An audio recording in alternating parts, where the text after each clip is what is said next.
What's up, everybody? Soren here on Unique Access, and today for Best Albums, we're joined by Skeme. Thank you for coming through, sir. Thank you for having me. Yeah, man. So we're gonna do an album here that's really a mixtape slash album that Right. kind of helped change what happened in the genre, which is Dedication 2 by Lil Wayne.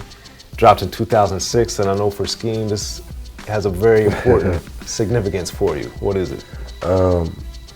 It made it look like I could rap, like anybody could rap really at that point. It kind of made it to where it didn't have to be like the big, huge budget for an album, all of this kind of stuff that you normally would see everybody get dressed up for. Right. And then it introduced like a new era of like mixtape rapping, you know what I mean? Where you didn't have to have an album that was in the store for everybody to get you. Then it had a rapper who could rap in any and every way that you know what I mean, could think of, any kind of subject matter, any kind of pace, any beat you picked, he was going crazy on everything. And definitely messed me up, definitely had to like, okay, let me rethink how I'm doing things, you know what I mean? Right. So that was how that went, so thank God for Dedication 2. Yeah, and I think too, it really showed that we were entering this new era to where mixtapes were gonna be, you know, on the borderline of replacing albums, or at least on the par with albums as far as what people cared about. Right, that definitely was a time where you could tell that for certain. You know what I mean? That was like the first one I felt like that probably like definitely should have been an album. Then he came like again and again and again and again, but that's like the, you know what I mean, the blueprint for where he was going for the next about 3-4 years.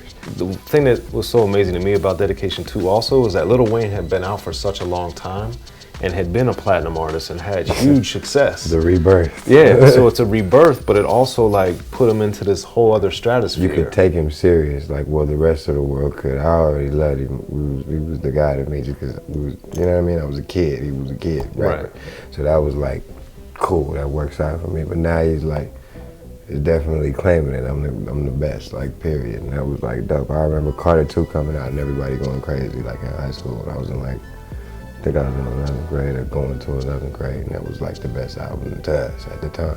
Right. And he comes again, and it's just like, okay, well, yeah, he's definitely the best right now. There's no more Jay-Z, we're good. So then Jay-Z comes back.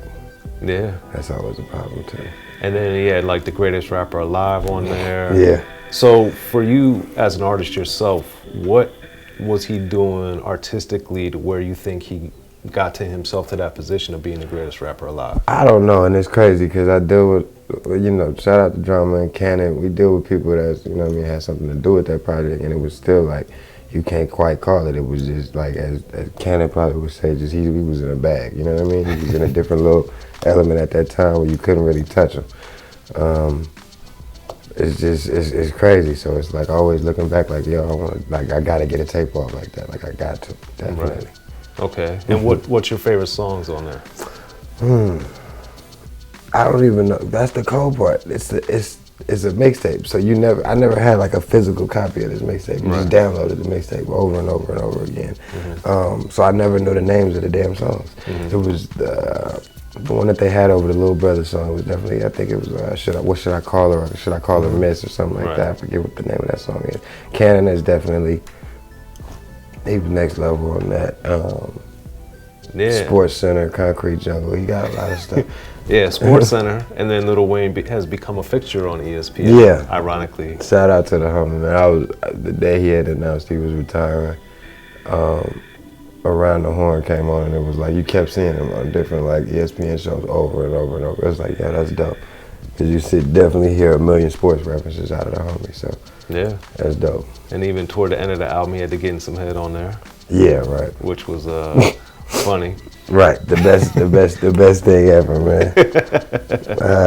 Man, he was dope. Definitely had some crazy shit to say. And I think that was the first time too I saw artists just be like free, and he was like really close to what was going on with us at the time. So it was like cool, like this is the shit that we talking about anyway, so this works out.